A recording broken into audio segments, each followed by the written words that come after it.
다 같이 합독을 합니다.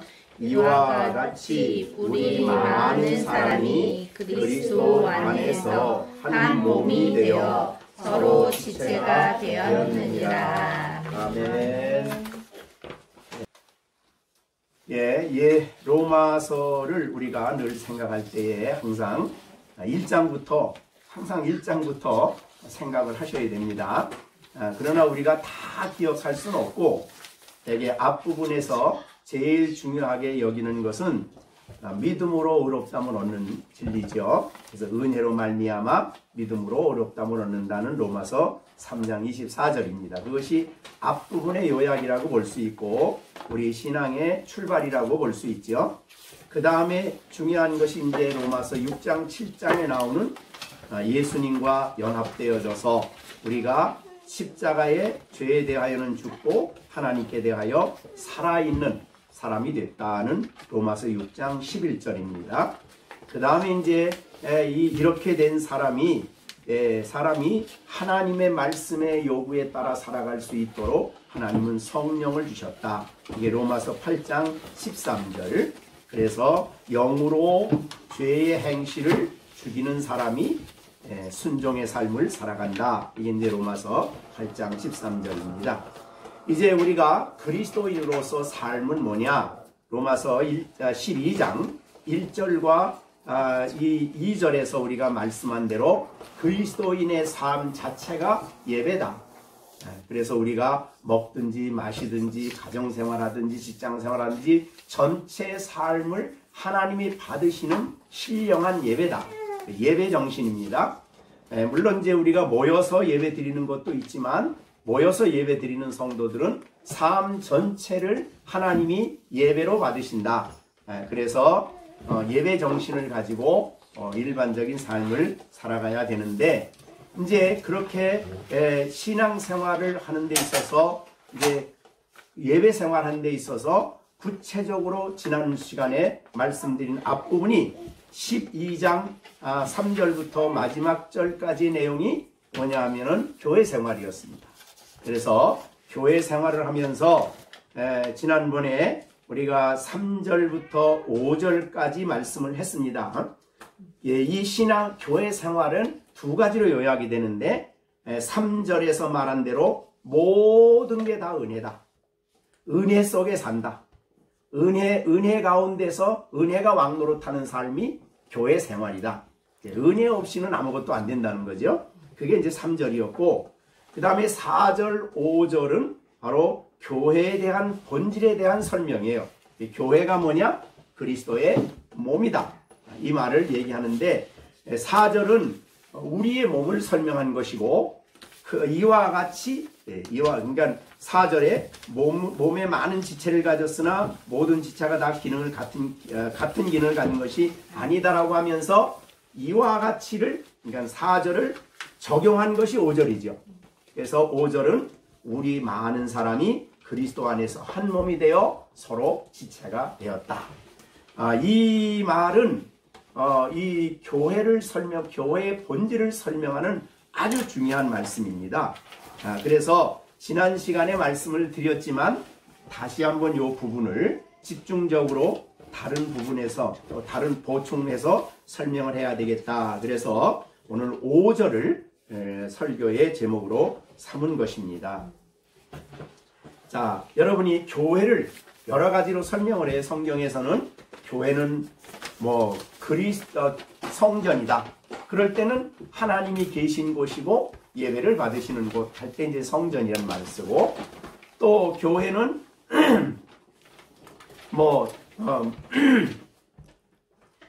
교회는 또 오늘 본문에 있는 대로 몸이다. 그리스도의 몸이다. 이제 요거는 오늘 이제 중요하게 다시 설명을 낼 부분입니다.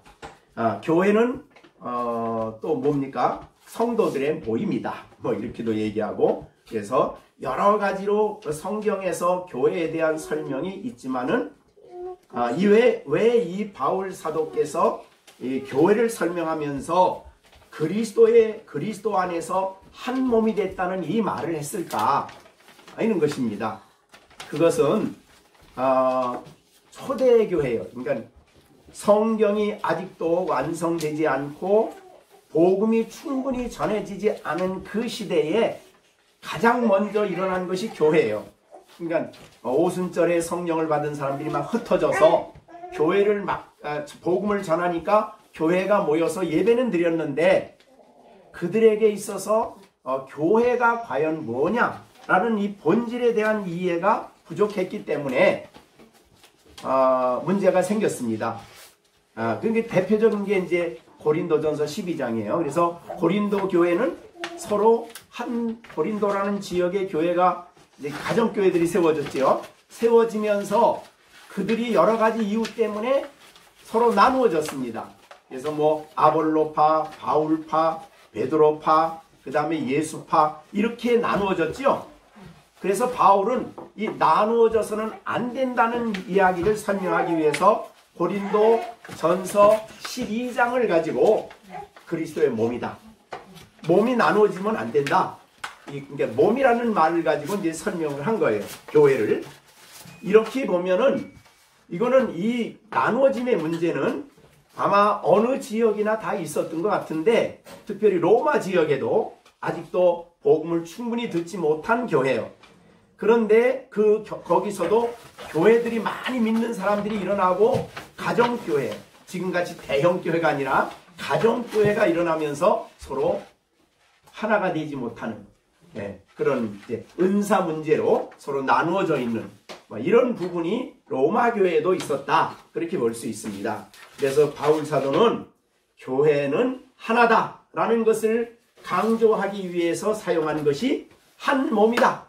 이런 말을 쓴 거예요. 그래서 5절에 이와 같이 우리 많은 사람이요. 믿는 많은 사람이 그리스도 안에서 한 몸이 되어 서로 지체다. 이렇게 설명을 한 것입니다. 그러므로 이 교회가 하나 된다는 것은 굉장히 중요한 진리예요. 진리고 예수님께서도 요한복음 17장 21절에서 기도하셨죠. 마지막 대제사장으로서 기도하면서 한 기도의 제목이 두 가지였는데 하나는 로마서 17장 21절 22절이에요. 거기 보면 그들도 그러니까 예수님을 믿는 그들도 다 하나가 되어 우리 안에 있게 하사. 이게 21절이죠. 다 하나가 되어. 그 다음에 22절에도 이와 같이 이는 우리가 하나가 된 아버지와 아들이 하나 된 것 같이 그들도 하나 되게 하옵소서. 이게 이제 로마서 17장의 요한복음 17장의 기도입니다. 또 하나 기도는 하나님 저들을 거룩하게 하옵소서. 두 가지 교회를 위해서 기도한 내용이에요. 대표. 물론 이제 특별히 개인 기도 부분에 들어가면 나 있는 곳에 저들도 함께 있어서 내 영광을 저희로 보게 하시기를 원합니다. 이 기도를 했죠. 이 기도는 사실은 우리들에게도 필요한 기도예요. 그 중에 하나가 하나 되게 하옵소서 하는 기도예요. 이만큼 이 하나됨은 굉장히 중요합니다. 그래서 이 본문을 이해하는 데 있는 것은 교회를 이해하는 데 굉장히 중요하다. 이렇게 보고 자 그러면 하나 된다는 말을 할 때에 한 몸이라는 말을 할 때에 그리스도 안에서 한 몸이에요. 그죠? 자 그래서 오늘 본문을 잘 보시면 많은 사람이 예수를 믿게 되죠. 그리스도 안에서 한 몸이요. 그리스도 안에 있음으로 한 몸이 된 거예요. 근데 왜 하나라고 했을까? 둘이 아니라 셋이 아니라 왜 하나라고 했을까? 머리가 하나예요. 교회는. 몸이 하나듯이. 그러면 이 교회를 예수님께서 이 교회를 사실은 머리로 이 교회의 머리로 주신 분이 예수님이시죠. 하나님이. 그래서 머리가 하나이듯이 몸도 하나죠. 그러면 지역교회는 한 몸의 지체들이라고 볼 수 있죠. 그러나 일단은 성경의 가르침은 머리가 한 분이듯이 몸이 하나다. 이런 말이에요. 그럼 어떻게 우리가 그리스도의 몸에 들어가게 됐느냐? 그것은 이제 고린도전서 12장 13절에 보면 우리가 유대인이나 헬라인이나 종이나 자유인이나, 그러니까 유대인이 세상 사람들을 나눌 때 어떻게 나누냐면 유대인, 헬라인 이렇게 나눠요. 그런데 이제 성경 시대에는 주로 노예들이 많이 있었어요. 노예, 거의 기본적인 사회의 사람들이 노예예요. 다 거의. 그리고 이제 노예를 사용하는 주인, 이렇게 있었는데, 그래서 종과 자유인으로 나눠요. 로마 시대에는. 그러니까 유대인은 헬라인, 유대인, 또 로마 시대에는 자유인, 종, 이렇게 사람들을 나눴는데, 이 사람들이 다 한 성령으로 세례를 받아 한 몸이 된다, 그런 말을 했어요. 그러니까 성령의 세례를 받음으로써 한 몸이 되는 거다, 그런 말이죠. 두 몸이 아니에요. 그러면 그 당시에 모든 지역에 가정교회들이 많이 있었는데, 그러나 따로따로가 아니고 전부 다 한 몸이다, 또는 하나의 교회다, 이렇게 보는 거죠. 그 당시는 감리교도 없었고 장로교도 없었습니다. 성령 당시는 지금같이 무슨 성결교, 무슨 순복음교 이런 게 없었어요. 모두가 다 믿는 크리스찬들이에요. 근데 그들이 있는 것은 그런 크리스찬들이 예수를 믿고 교회 안에 들어와서 가정교회를 이루어 여기저기 모이기 시작했는데, 이들이 이런저런 이유 때문에 서로 너와 나를 나누기 시작해요.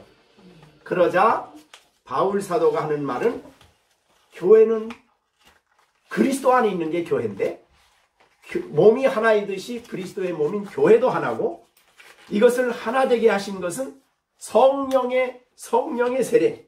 그래서 12장 3절에 보면 다 한 성령으로 세례를 받았다. 그럼 이 세례 받았다는 의미가 어떤 뜻이냐? 이거는 오순절 세례를 말하는 게 아니에요. 자, 오순절의 세례는 아주 특이한 세례인데, 여러분이 오순절에 성령의 세례를 받을 때 그 받는 자리에 120명은 예수 믿는 사람이에요, 안 믿는 사람이에요? 믿는 사람이죠. 마가의 다락방에서. 그래서 그 대표적인 게 이제 베드로인데, 너희가 나를 누구라 하느냐 그랬더니 베드로가 주는 그리스도의 살아계신 하나님의 아들입니다. 그랬더니 바요나 시몬아, 복이 있다. 이거 내게 알게 된 것은 사람이 아니요 하나님의 영이시다. 그렇게 말한 거예요. 그러면 예수를 영접하고 믿는 것은 그것도 세례예요. 그런데 오순절 세례하고는 달라요. 자, 오순절의 세례는 구원과 관련된 세례가 아니고 하나님의 백성이 사명을 감당할 수 있도록 성령이 은사를 주시고 능력으로 역사하는 그런 의미에서의 세례예요. 근데 세례, 그러니까 똑같은 성령이 세례라는 단어를 쓰지만 의미적으로 다릅니다. 그 이후로 예수를 믿는 사람 중에는 성령의 세례를 받은 사람이 있고 못 받은 사람이 있어요. 그건 오순절 얘기예요. 그러나 오늘 여기에서 다 한 성령으로 세례를 받아 그리스도 안에 한 몸이 됐다는 의미는 모든 믿는 사람은 다 예외 없이 전부 다 한 성령으로 세례받았다, 이런 의미의 고린도전서 12장 13절이에요. 자, 그러면 그래서 이거를 오순절로 얘기하는 사람들은 오순절 파라 그러죠. 그 사람들은 방언 못 받으면 성령 세례 못 받은 거다, 이렇게 돼요. 그런데 그것은 성경의 가르침이 아닙니다. 그래서 그리스도 안에 있게 하는 것이 성령의 세례예요. 또 하나는 성령에서는 은사와 관련해서 강력한 성령의 역사가 믿는 사람들 가운데 부어지는 거예요. 그게 이제 오순절이에요. 그런 차이는 있지만, 그러나 여기서 고린도서 12장 3절은 모든 믿는 사람들, 즉 거듭나게 하시는 성령의 역사를 세례로 얘기했다, 이 말이죠. 자, 그래서 다 한 성령을 받아 한 몸이 되었다. 그래서 여기서도 한 성령이라 그래서 한 성령, 다른 성령이 아니에요. 다른 영이면은 그리스도인이 아닙니다. 그죠? 한 성령으로 세례를 받았다. 이렇게 표현해요. 자, 이것을 에베소서 4장 3절에는 성령이 하나 되게 했다. 이렇게 표현했어요. 에베소서 4장 3절입니다. 똑같은 얘기예요. 그래, 그리스도 안에 있게 하심으로, 그러니까 성령이 임하셔서 한 사람을 거듭나게 해서 그리스도 안에 있게 하시는 거죠. 그리스도 안에 있게 되면 그리스도 안에 한 몸이 되는 것이고, 한 몸이 된 의미에서는 모든 믿는 자가 다 하나다. 이런 말이죠. 자, 그러면 여러분이 오늘날 이 시대를 볼 때도 하나죠. 네. 감리교, 장로교, 성결교, 이런 다른 교가 없어요. 하나님 앞에서는. 모두가 다 예수를 믿느냐 안 믿느냐지. 그죠? 성령으로 거듭났느냐 안 났느냐지. 교파가 없는 거예요. 하나님 앞에서는. 그래서 거듭나면 그리스도 안에서 있게 되고, 그리스도 안에 있게 되면 교파와 상관없이 믿는 자기 때문에 모두가 다 성령의 세례를 받았고, 그 다음에 그리스도인이 되어서 그리스도의 몸이 된 사람이다. 이렇게 설명을 하는 거예요. 자, 그 다음에 고린도전서 12장 3절에 한 성령으로 세례를 받아 한 몸이 되었는데 또 다 한 성령을 마셨다 그랬어요. 네, 이것이 고린도전서 12장 13절이에요. 그러니까 세례를 받았단 말은 외적으로 역사하셔서 거듭나게 하심으로 그리스도 안에 있게 됐다는 것이고, 그 사람 안에 성령을 마시면 어떻게 돼요? 들어오죠. 우리 안에 있죠. 그래서 내주하신다 그래요. 성령이 우리 안에 내주하시게 되는 거예요. 마시게 되면. 그러니까 이 사람들은 바로 그리스도인이 된 사람들이다. 이렇게 보는 겁니다. 자, 우리가 로마서 8장 9절에서도 얘기했어요. 만일 너희 속에 하나님이 영이 거하시면 너희가 육신에 있지 않고 영에 있나니 누구든지 그리스도의 영이 없으면 그리스도의 사람이 아니에요. 그러니까 교파에 속했다는 게 아니에요. 은사와 관련해서 오순절 성령이 임했던 그 성령을 받았느냐 안 받느냐 문제가 아니에요. 자, 에베소에 베드로가 에베소에 갔을 때 믿는 사람들이 있었어요. 너희 성령 받았냐? 아니요. 그럼 너희들이 뭐 받았냐? 예수의 이름으로 세례를 받았습니다. 그러면 성령으로 그리스도 안에 있게 되는 세례는 받았지만, 성령 세례는 오순절에 임하신 그 강력한 은사와 관련된 성령의 역사는 아직 못 받은 거죠. 그래서 기도했더니 그 믿는 사람들에게, 에베소 교회 믿는 사람들에게 성령이 임했어요. 그게 이제 오순절 성령의 역사예요. 자, 그것은 이제 우리가 구분이, 여러분이 믿음도 그래요. 구원을 얻게 하는 믿음은 다 똑같죠. 그런데 예수님이 어떤 사람에게 야, 왜 이렇게 너 믿음이 작으냐? 그런 말을 했어요. 그러니까 큰 믿음, 작은 믿음이 있죠. 그건 뭘 말하는 거냐면 살아가는 데 있어서 하나님의 위대한 역사를 얼만큼 믿느냐에 따라 큰 믿음, 작은 믿음이 구분이 돼요. 그거하고는 구원 얻는 믿음하고 다른 거예요. 그러니까 우리가 성경을 볼 때에 똑같은 믿음이라는 단어를 써도 그걸 구분을 하셔야 돼요. 그러니까 여기 이제 이따가 뒤에도 나오겠지만은 정말 모든 일에 담대한 믿음을 가지고 두려움 없이 믿음으로 살아가는 사람이 있어요. 근데 조금만 예수 믿는데도 조금만 어려움만 있으면 막 불안해서 어쩔 줄 모르고 그럴 때 예수님 뭐라 그러냐면 왜 이렇게 믿음이 작으냐? 내 믿음 어디 있냐? 이렇게 얘기하는 거고, 그 말이 구원 얻는 데 있어야 할 믿음이 없다는 뜻이 아니에요. 구원 얻는 믿음은 다 동일합니다. 이것이 이제 우리가 베드로후서 1장에서 말한 거죠. 1장 1절에 우리가 베드로가 하는 말이 너희나 나나 동일한 믿음을 가졌다. 이거는 이제 구원 얻는 믿음이에요. 구원 얻는 믿음이냐면 예수님이 내가 죄인임을 깨닫고 예수님이 나의 죄를 위해 죽으시고 부활하는 것을 믿는 그런 의미에서 믿음이에요. 자, 그렇게 생활과 관련해서는 적고 크고 믿음이 다르죠. 그러나 구원과 관련해서는 동일한 믿음을 가지고 있다. 이 본문 이렇게 우리가 볼 수 있듯이 성령의 세례도 그런 의미라 이 말이죠. 예, 그렇게 우리가 이제 봐서, 그래서 이 성령의 세례를 받은 사람, 구원과 관련한 성령의 세례를 받은 사람은 다 성령을 마셨어요. 왜? 구원을 주심과 동시에 우리 안에 누가 오셔요? 성령이 오셔요. 그런데 그 성령이 충만히 역사하는 분이 있고 그러지 못한 사람도 있다 이 말이죠. 그거는 이제 다른 부분이에요. 자, 그렇게 우리가 구분을 좀 하시면 좋을 것 같아요. 자, 그러면 우리가 그리스도의 몸이 되었어요. 이제 예수 믿으면 일단은 예수 믿는 우리들은 여기에 있는 대로 많은 우리가 그리스도 안에서 하나의 몸이 되었죠. 그러니까 이게 얼마나 귀중하냐. 여러분이 그리스도의 몸이 됐다는 것이 얼마나 놀라우냐.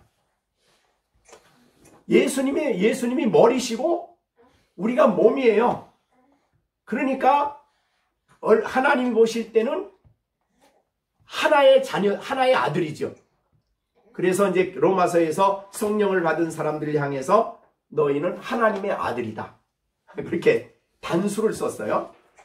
그러니까 얼마나 내가 하나님께 소중한 존재냐. 그거는 내가 얼만큼 이 땅에서 뭘 많이 가졌느냐, 소유했느냐, 무슨 명성을 얻었느냐가 아니에요. 그래서 신앙인들은 나의 항상 얘기하지만 내가 누구냐를 말할 때에 하나님이 여겨주시는 내가 나요. 나의 진정한 가치는 하나님이 어떻게 보시느냐에 달려 있어요. 그런데 나를 자녀로 삼으시고, 즉 그의 예수 그리스도께서 그리스도의 몸이 됨으로 말미암아 하나님의 아들들이 됐는데, 그래서 그때는 자녀라고 안 그러고 로마서에서는 아들이라 그래요. 그리스도와 똑같이 여기시는 거예요. 그러니 우리가 얼마나 귀하냐고요. 믿는 성도들이 얼마나 귀하냐 이 말이죠. 나만 귀한 게 아니죠. 그리스도 안에 있는 모든 사람이 다 너무너무 하나님께 존귀한 사람이죠. 네. 그래서 이사야 43장에 있는 대로 얼마나 존귀해요? 보배다. 내 보배다. 주님이 말로 할 수 없는 사랑의 대상이죠. 자, 여러분들 그렇게 나를 생각해 보셨습니까? 나를 그렇게 그리스도의 몸으로서 하나님이 나를 그렇게 귀하게 여기는 존재로 나를 이해하셨습니까? 그렇게 나를 여기십니까? 그럼 나는 아무렇게나 살 수가 없고 정말 세상의 가치관을 따라서 지저분하게 살 수가 없는 거지요. 이것을 그리스도인의 자존감이라고 해요. 자존감. 이 세상 사람들이 자존감을 갖는 거하고는 근본적으로 다른 거예요. 우리는 그리스도의 몸을 하나님이 그 교회를 얼마나 소중히 여기시며 그리스도가 자기의 몸을 피로 값주고 산 자기 영을 통해서 자신의 몸으로 만드셨기 때문에 얼마나 존귀한 존재인가를 우리에게 인식시켜 주시는 겁니다. 그러면서 하나님이 우리를 만드실 때 하나님이 형상대로 만들었죠. 근데 범죄함으로 말미암아 형상이 끊어졌죠. 깨졌어요. 그래서 그리스도의 몸으로 이제 다시 회복시킨 거예요. 아들로. 그래서 이제 우리는 하나님의 형상으로서 하나님의 모습을 나의 삶을 통해 드러내야 될 사람들이죠. 그래서 몸을 통해서 하나님의 영광을, 하나님의 성품, 하나님의 기질, 하나님의 아름다운 모든 것들을 드러내는, 그래서 우리를 영광을 받으시기 위해서 우리를 구원하신 거예요. 그래서 우리의 삶의 목적이 제일 되는 목적이 그거 아니에요? 뭐 여러 가지 목적이 있겠어요. 크고 작은 목적이 있지만 제일 되는 목적은 소열이 문답에 있는 것처럼 뭐예요? 하나님을 영화롭게 하는 거예요. 왜? 그리스도의 몸으로 만들어 주셨기 때문에 영화롭게 하나님을 드러내고 영화롭게 한다는 것은 드러낸다는 거예요. 자, 여러분이 봄이 되면 꽃이 펴요. 아름답습니다. 너무너무 아름다워요. 그걸 볼 때 여러분들은 어떤 생각을 해야 돼요? 야, 꽃이 아름답다가 아니고 야, 하나님의 솜씨가 놀랍게 지혜롭다. 그러면 미물을 만드실 때도 다 그것 때문이에요. 그럼 우리를 만드실 때는 더욱 우리를 보고 야, 저 사람은 정말 정말 아름답다. 예, 아름답다. 왜? 하나님이 아름답기 때문에. 말하는 것이나 행동하는 것이나 살아가는 모습이 너무너무 아름답다. 이렇게 보여야 된다 이 말이죠. 그게 우리를 이 땅에 두시는 목적이에요. 자, 우리를 그리스도의 몸으로 삼은 이 놀라운 하나님의 계획입니다. 그래서 우리 그리스도의 몸에 우리는 여기 뭐래 많은 사람을 그리스도의 몸에 서로 지체라는 말을 썼어요. 지체. 자, 이거 우리 몸으로 말하자면 나는 교회에서 뭐 임 역할을 한다 그러면 교사, 설교, 손 역할을 한다 그러면 봉사, 봉사하고 섬기는 거, 뭐 이런 거. 그렇게 이제 말할 수 있는데 눈 역할을 한다 그러면 잘 성도들을 살피고 보살피고 위로하고 뭐 이렇게 우리가 이제 할 수 있는데 지체이기 때문에 우리는 항상 이거를 알아둬야 됩니다. 나는 하나님의 하나 몸된 교회에 나를 하나님이 지체로 두셨다. 그러니까 나를 어떤 지체, 어떤 역할을 하도록 나를 교회에 두셨느냐. 그런데 하나님이 지체로 우리를 두실 때에 지체가 되게 하실 때에 두 가지 생각을 하신다고 그랬어요. 지난번에 하나는 우리에게 주신 일반 은사를 사용하시기 위해서 지체로 우리에게 교회에 속하게 하셔요. 그래서 그런 경우가 어떤 거냐면 음악을 잘하는 사람이 있어. 일반 은총에 구원과 관련 없어. 그런데 교회에 지체를 두심으로 그 음악하는 것이 하나님의 영으로 새롭게 리모델링이 돼가지고 하나님을 위해서 아름답게 쓰여지게 하신다 이 말이죠. 그래서 베드로도 어떤 일을 하다가 부름 받냐면 어부로서 그물질 하다가 그물질 그냥이 아니라 그래서 그물질하는 베드로를 불러서 예수님께서 너 이제 살아있는 고기 죽이지 말고 죽은 영혼들 구원하는 이 영혼을 구원하는 이 역할을 하라. 그렇게 부른 거예요. 그래가지고 그가 한번 그물질을 싹 하니까 첫날에 어떻게 설교에 3,000명이 그냥 낚여버렸어요. 죽은 영혼들이 살아났어요. 그러니까 하나님은 그렇게 그 다음에 우리가 사도 요한은 어느 때 불렀냐면요. 그물을 이제 깃고 있을 때 뜯어진 거 이렇게 깃고 있을 때 그래서 이 바울이 베드로 가서 그물질에서 사람들 모아놓고 그러면 뒤에 가서 뒷바라지 다 하는 거는 누가 하냐면 요한이 해요. 그리고 성경도 마지막 요한계시록, 요한 1, 2, 3서, 요한복음을 써서 성경을 완성한 사람이 누구예요? 요한입니다. 그물질했어요. 하나님 나라의 그물질이야. 그래서 일반 은총 영역에 우리에게 주어진 은사가 하나님의 교회에 들어가게 되면 귀하게 그렇게 다시 쓰여진다 이 말이죠. 이게 일반 은사를 다시 쓰시는 거예요. 그러니까 여러분이 내가 은사 있을까?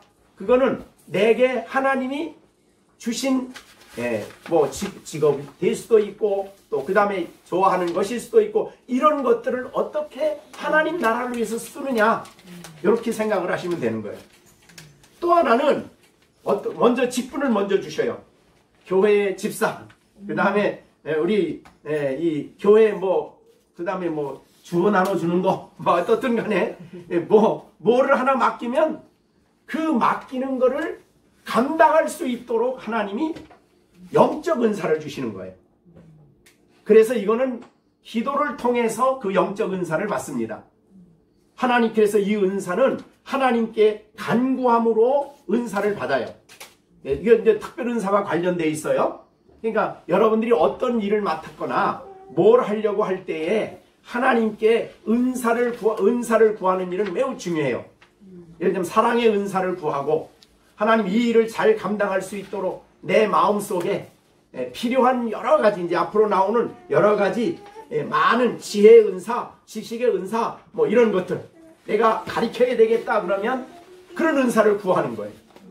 그럴 때 하나님은 그 일을 감당하도록 하나님의 우리 안에 오신 성령을 통해서 은사를 새롭게 주셔요. 이게 특별 은사죠. 자, 그렇게 우리가 이 은사 부분은 우리가 생각하면 좋겠어요. 그래서 이 바울 사도는 이런 말을 했어요. 고린도후서 1장 11절에 너희도 우리를 위하여 간구함으로 도우라. 이는 우리가 많은 사람의 기도로 얻은 은사로 말미암아. 그러니까 많은 사람이 바울을 위해 기도해 줬는데 그들을 통해서 하나님 내게 그 응답으로 은사를 주셔서 역할을 함으로 많은 사람이 우리를 위하여 감사하게 하려 합니다. 네, 그렇게 얘기했어요. 그러니까 교회에, 그리스도의 몸인 교회에 우리가 역할을 감당함에 있어서는 은사가 반드시 있어야 돼요. 왜? 우리 몸에 기능을 주었으면, 손 기능을 주었으면 손의 일을 해야 되니까. 예, 그렇게 해서 많은 사람의 기도로 얻은 은사로 말미암아 이런 표현을 썼어요. 그러니까 은사는, 그러니까 우리가 직분을 받을 때에 나 못합니다 이렇게 하지 마시고 하여튼 주셨으니까 내가 받는데 이거를 감당할 수 있도록 하나님 내게 은사를 주셔서 성도들을 대할 때 사랑의 마음이 솟아나게 하시고 사람들을 볼 때 어떻게 도와줘야 될지 위로할 수 있는 위로의 은사를 주시고 뭐 이런 것들을 우리가 하나님께 구할 수 있다 이 말이죠. 자, 그러면 왜 이런 은사를 주셨느냐? 이유는 지난번에 잠깐 말씀드렸어요. 이 은사를 주신 이유는 교회 유익을 위해서요. 자랑하기 위해서가 아닙니다. 나 이런 은사 받았습니다. 나는 이런 은사 가졌는데 나는 너보다 나. 이게 아니라 예수님도 이 땅에 오셔서 섬김을 받는 자가 아니라 어떤 사람으로 계셨어요? 섬기는 분으로 계셨어요. 그렇다면 하물며 우리는 더욱 섬기는 일에 쓰여지도록 우리에게 은사를 해야 돼요. 네, 그래서 우리에게 이런 어떤 은사가 왔든 또 어떤 교회에서 어떤 직분이 있든 그것은 다른 사람보다 내가 낫다는 이런 잘못된 이 교만한 마음을 갖기 위해서 준 게 아니고 온 몸의 어느 기관에서 내 역할을 감당하도록 그래서 몸을 섬기도록 우리에게 하나님께서 은혜를 주셔서 그걸 가지고 사용을 함으로써 온 몸이 성장을 하게 되는 겁니다. 교회가. 그래서 내가 잘 가르치면 가르침 받는 사람들이 아이들이 잘 자라죠. 그게 성장이에요. 여기 우리 아이들을 가르치는데 가르치는 여기 선생님들은 이 은사를 구해야 돼요. 지식의 은사, 지혜의 은사. 그래서 잘 가르쳐서 아이들이 그걸 받고 잘 세워져 가는 이런 사람이 되도록 해야 된다 이 말이죠. 자, 그런데 나는 그런 거 저런 거 하기 싫어. 그리고 안 하면 어떻게 되느냐? 자, 몸에 손이 나 싫어 그러고 손이 아무 일도 안 해. 그러면 그런 사람은 어떤 사람이라 그래요? 불구자지요. 이게 몸에 어느 교회에서 어느 역할이든 가만히 이 역할 안 하면 몸 자체가 불구의 몸이 되는 겁니다. 그러니까 여러분들은 교회라는 몸을 불구로 만들면 안 되는 거예요. 예, 그래서 내게 준 역할을 감당해야 된다. 지난번에 그 얘기를 했습니다. 대형 교회의 어려운 문제점이 거기 있어요. 사실은 대형 교회는 가만히 있는 사람들이 너무 많은 거예요. 그래서 초대 교회는 전부 다 가정교회니까 가정교회가 보통 이제 대개 고고학적으로 발굴이 돼서 가정교회는 대개 10가정 내지 20가정 제일 많은 데가 25 정도 된다 그래. 25. 그러면 그런 정도 교회이기 때문에 다 맡아야 돼. 교회에서 무슨 일을 하든지 다 책임이 주어지는 거예요. 그러니까 가만히 있는 사람이 있을 수가 없는 거죠. 이게 바로 교회 모습이에요. 그런데 대형 교회는 몇 사람만 일하면 돼. 나머지는 그냥 가만히 있으면 돼. 그럼 불구지요. 교회의 진정한 모습이 아니다. 그래서 사실은 교회가 너무 대형화되는 것은 사람들이 야 나는 이런 큰 교회 교인이야, 이런 큰 교회에 당겨, 이런 큰 교회에 편리하게 신앙생활에 이런 데는 편리할 수 있지만 사실은 그리스도의 몸으로서 역할을 감당하는 데는 굉장히 손해입니다.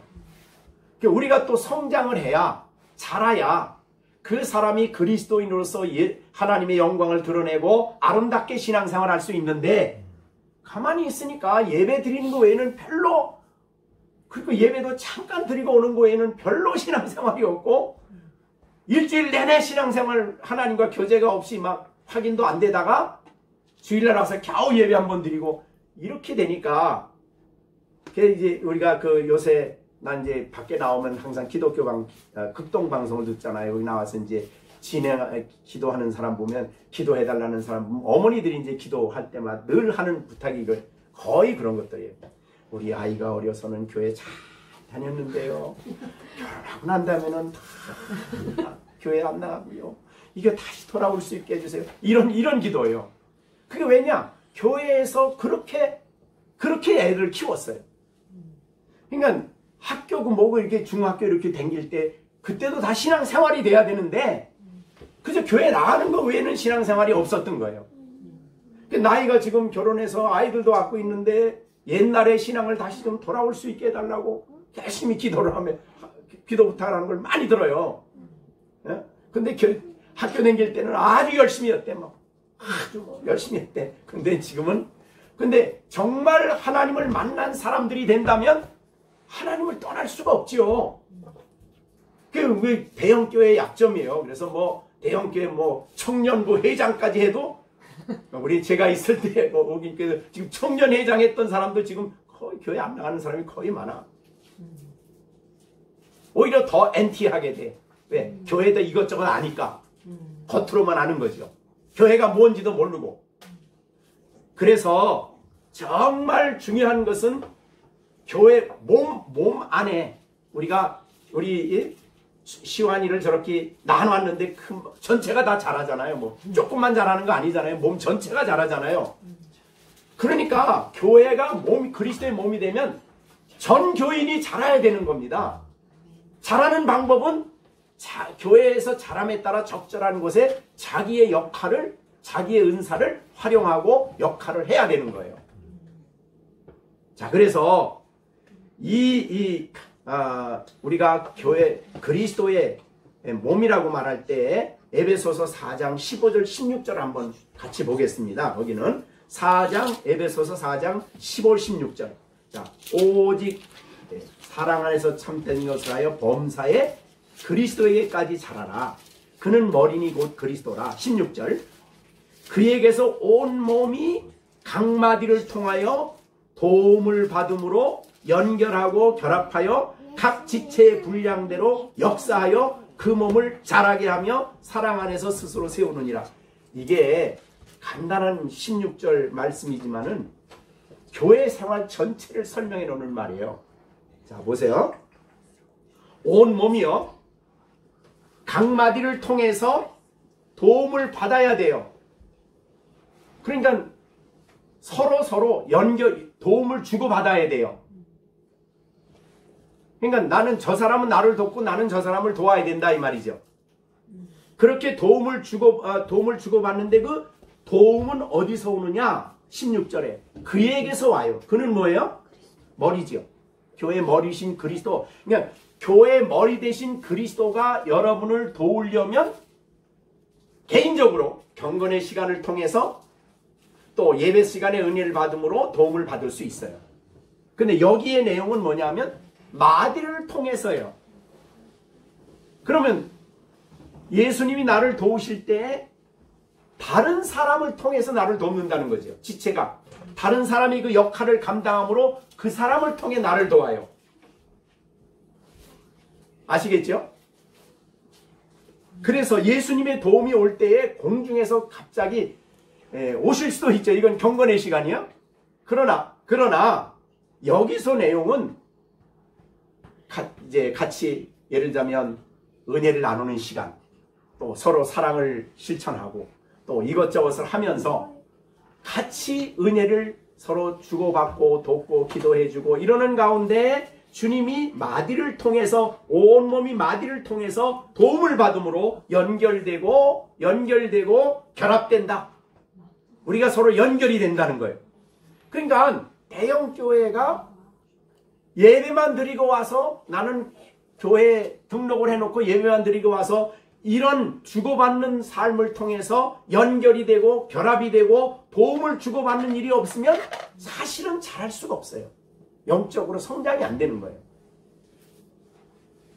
그리고 각 지체는 그러기 위해서는 각 지체가 자기 분량대로 역사하여 몸을 자라게 한다. 자, 손만 자라는 거 아니에요. 몸을 자라게 해, 몸. 그러니까 자신이 역할을 감당함으로 어떤 일이든지 이제 우리가 뒤에서 그 일은 여러 가지가 나올 거예요. 뭐 위로하는 일, 다스리는 일, 뭐 긍휼을 베푸는 일, 그 다음에 사랑하는 일, 또 그 다음에 기도하는 일, 뭐 여러 가지 공급하는 일, 손대접하는 일, 이런 모든 과정이 연합되어서 서로 주님을 더 알아가고 예수님을 더 알아가고 형제를 통해서 더 주님을 체험하고 그러는 가운데 성장해 간다는 거예요.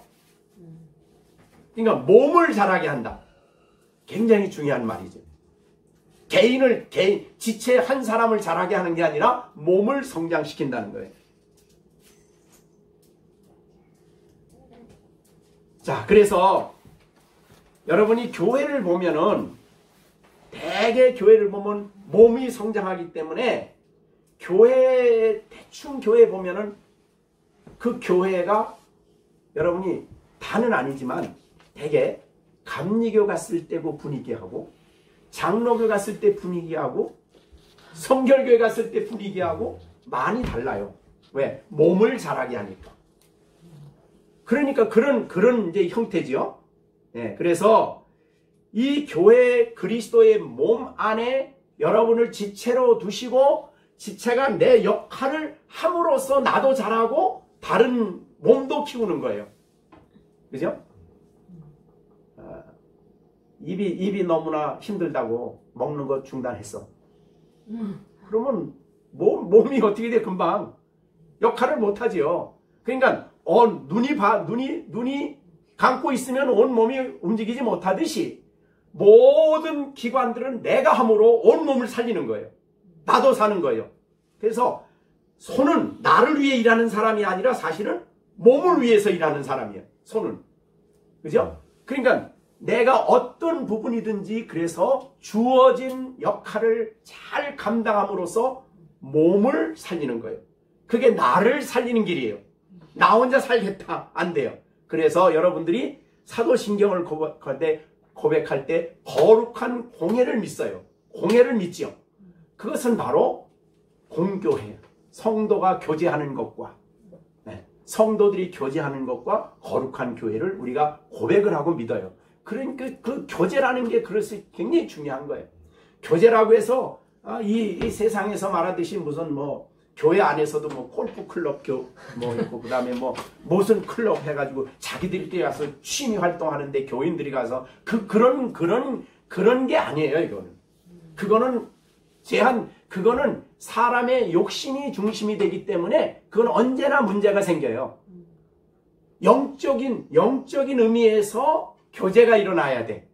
그래야 서로 은혜를 받고 그래야 내가 낮아지고 그래야 내가 변화가 되는 거예요.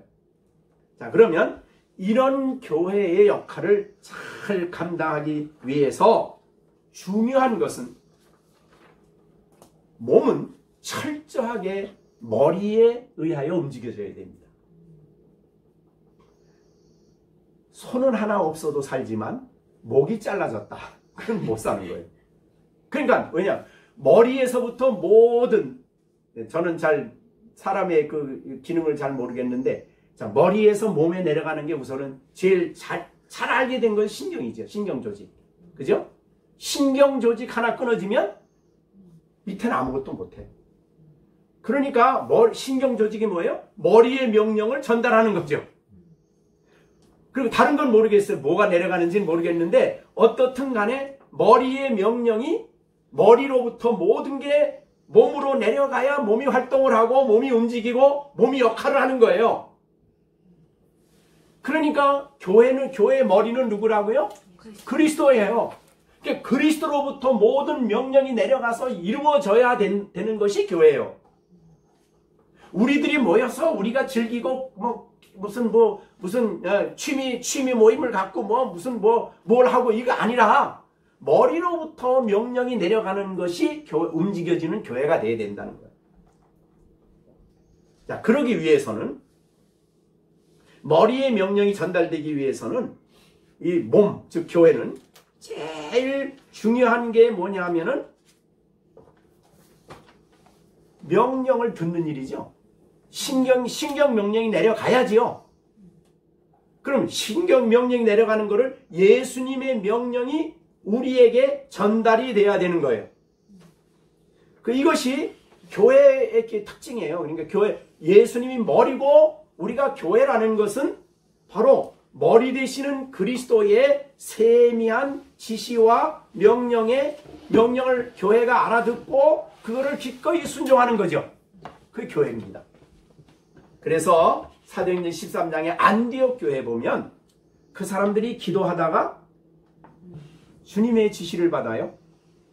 그래서 주님의 명령을 따라서 바울을 보내고 바나바를 파송한 거예요.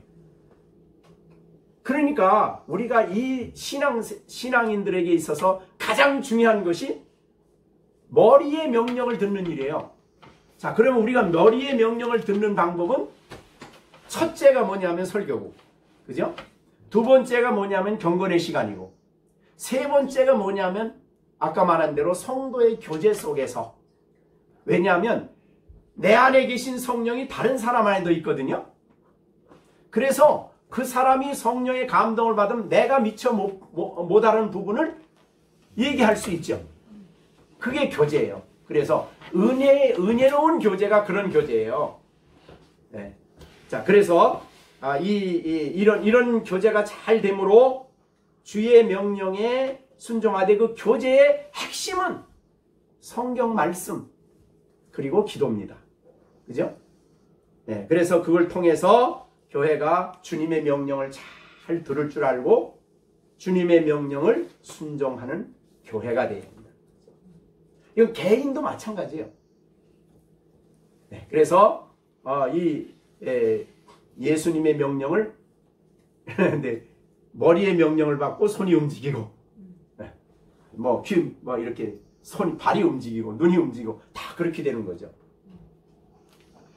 그러기 위해서는, 그러니까 이 명령을 잘 듣기 위해서는 우리가 예수님을 늘 바라봐야 되죠. 그죠? 히브리서 12장 2절에 믿음의 주 온전케 하신 예수를 바라보자. 이거 어디에서나 바라봐야 돼요. 예배 드릴 때만이 아니에요. 우리가 뭘 하든지 어떤 일을 하든지 예수님을 바라봐야 돼요. 믿음의 주 온전케 하신 예수를 바라보자. 2절에는 그분을 생각해라. 바라보자는 말, 생각하라. 이 말이 또 있어요.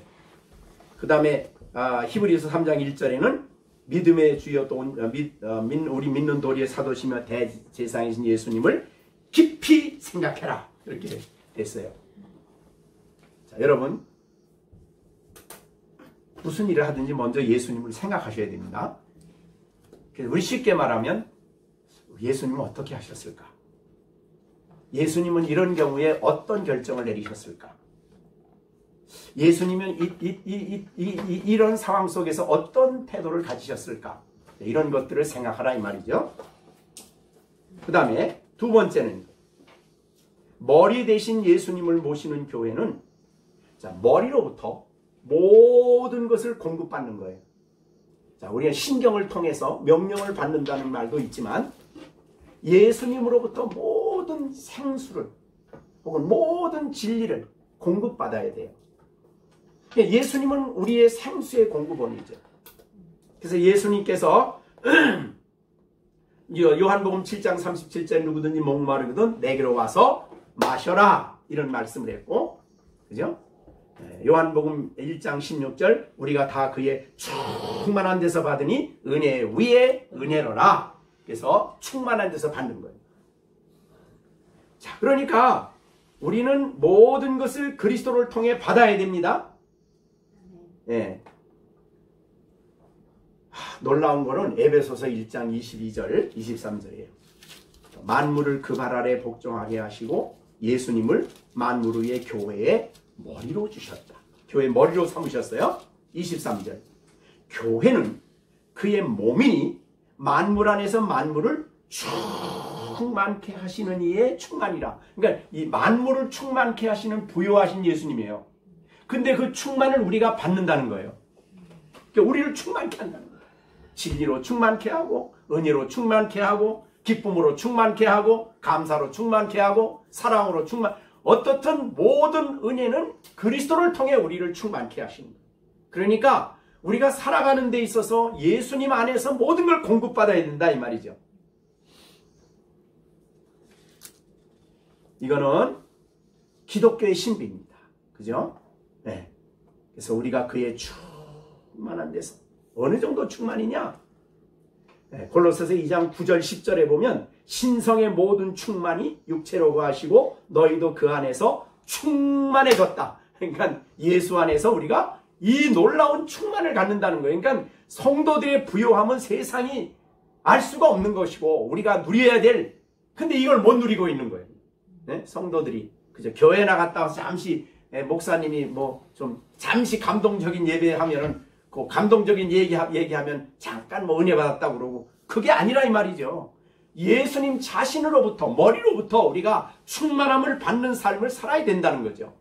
그러기 위해서 우리는 정말 예수님과 깊이 교제를 해야 되는 거예요. 우리는 예수님과 우리를 교제케 하시기 위해서 우리를 하나님이 구원해 주셨어요. 고린도전서 1장에 보시면 우리를 불러, 너희를 불러 1장 9절입니다. 그의 아들 예수 그리스도 우리 주와 더불어 교제하게 하시는 하나님을 믿으시다. 왜 우리를 불렀느냐? 먼저 일시키는 게 앞장이 아니에요. 불러야 돼. 자, 그럼 그리고 마지막으로 우리가 알아야 되는 것은 예수님으로부터 우리가 이제 머리 대신 예수님과부터 우리가 받아야 되는 것은 날마다 머리 대신 예수님과 같은 모습으로 변화되어 가야 됩니다. 이것은 우리가 이미 앞에서 고린도전서 1장에서 이미 고린도 후서 3장에서 이미 여러 번 제가 말씀드렸죠. 주의 영광을 보매 그와 같은 형상으로 변화하여 예수님과 인격적으로 그의 형상을 보는 거죠. 성경을 통해서 그의 영광을 보는 겁니다.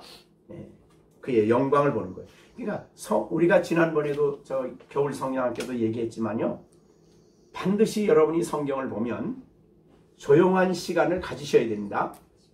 침묵이에요. 하나님 만드신 침묵. 그래서 그 시간에는 주님이 나에게 다가오시는 주님을 만나는 거예요. 자신의 성경을 통해서 그분의 자비를 나타내실 수 있고, 그분의 사랑을 보여주실 수 있고, 성경을 통해서 그분의 인내하심을 보여주실 수 있고, 거룩하심을 보여줄 수도 있고, 지혜를 보여주실 수도 있고, 여러 가지죠. 정말 우리가 예수님 안에 있는 그 영광을 대면하는 일은 성경을 통해서 가능한 겁니다. 자, 그래서 영광을 보면 그와 같은 모습으로 점점 변화되어 간다. 우리가 여러분이 흔히 말하듯이 부부가 진짜 싸우지 않고 사랑 가운데 오래 살면요 좀 비슷해져 가요. 나중에 나이 많으면 아이들을 보면 되게 부모와 비슷해져 가요. 나중에는 그 형상을 담는 거죠. 가까이 하면. 그래서 누구를 가까이 하느냐가 달려 있어요. 그러니까 주님을 가까이 하는 사람은 주님의 형상을 닮아가요. 그렇게. 그게 변화예요. 내면의 변화지요. 자, 이렇게 돼서 오늘 여러분들에게 정말 하나님은 우리를 그냥 예수 믿고 구원받는 데 멈추지 않고 우리를 그리스도의 몸에 연합시키셨다. 그리스도 안에 있게 하셔서 지체로 삼으시고 각각 자기 역할을 감당할 때에 여러분이 내가 역할을 감당하면 나를 위해 나만 사는 게 아니라 다른 지체를 살리는 거예요. 서로. 그런 아름다운 관계. 그래서 교회 안에서는 서로 은사나 이런 것들을 가지고 서로 다투고, 그죠? 분리하고 나누고 이런 일을 해서는 안 되는 거죠. 무시하거나 아니면 내 은사만 제일하거나 이런 말을 해서는 안 되는 거예요. 다 소중한 거예요. 이제 우리가 나중에도 이제 은사 부분에 들어가면 얘기하겠지만, 하나님 우리 몸에서 덜 중요한 기능이 있나요? 아니, 쓸개. 자, 눈이 안 보여요? 자, 우리 안에 간이 있어요. 간이 눈에 안 보인다고 중요하지 않아요? 아니요, 간 없으면 소화 전혀 못 시키고 온 몸이 죽어요, 금방. 자, 우리 몸에 어느 기관이 덜 중요합니까? 아니에요. 있는 자리에서 다 중요한 거예요, 다. 그게 이제 문제가 생기면 온 몸이 건강하지 못한 거죠. 그죠? 그래서 여러분은 하나님의 교회에 다 중요해요. 내 역할이, 나의 위치가 다 중요한 거예요. 이게 하나님의 교회입니다. 이게 얼마나 중요한 문제인지 몰라요. 근데 이 교회에서는 나는 있으나 마나, 이런 사람이 있기 시작하면 그 교회는 건강한 교회가 아니에요. 분구교회예요. 진정한 교회는 모든 사람이 자기 역할을 감당하도록 역할을 맡겨야 되고, 은사를 가지고 사용을 해야 되고, 또 역할을 가지고 충분히 일하는. 나는 은사 없어서 그러지 말고, 은사가 없는 게 아니라 은사가 있어서 하면 더 좋고, 또 직분이 먼저 주어지면 은사 구하고, 그래서 일하게 되어 있어요. 하나님 나라에서는. 그렇게 하셔서 하나님의 교회 아름다운 봉사자와 또 우리 열린 샘 가정교회 식구들은 이렇게 건강하게 성장하는 건강한 교회가 되어지는 이런 축복이 있게 되기를 바랍니다. 기도하겠습니다. 주신 말씀 생각하시면서 여러분이 내가 하나님이 주신 일반 은사를 깨닫게 하여 주시고, 또 그 은사를 가지고 하나님 나라를 위해서 섬기게 하시고, 내게 이런 직분을 주셨는데 이 직분을 감당할 수 있도록 필요한 은사를 하나님 허락해 주십시오. 그래서 하나님의 몸된 교회에서 정말 몸을 섬기고 또 내 역할을 잘 감당할 수 있도록 힘주시고 지혜 주십시오. 주신 말씀 생각하시면서 잠시 함께 기도하겠습니다. 기도하십시다. 은혜로우신 아버지 하나님, 저희들을 그리스도의 몸된 교회에 속하게 하시고, 성령으로 말미암아 우리를 그리스도의 몸에 속하게 하시고, 성령을 마시게 하셔서 우리 안에 성령이 계심을 인하여 감사를 드립니다. 하나님 아버지, 성령께서 늘 은사를 주시고 또한 은혜를 주셔서 아버지 맡겨진 일을 감당케 하시고, 교회에서 나의 역할을 잘 감당하는 삶을 살아갈 수 있도록 역사해 주시고, 하나님의 몸된 교회에서 내가 얼마나 소중한 사람인가를 깨달아 알게 하여 주셔서 하나님 앞에 역할을 충분히 감당하며 살아갈 수 있는 복을 주시옵소서. 전능하신 주님께 감사를 돌리옵고 예수님의 이름으로 기도하옵나이다. 아멘.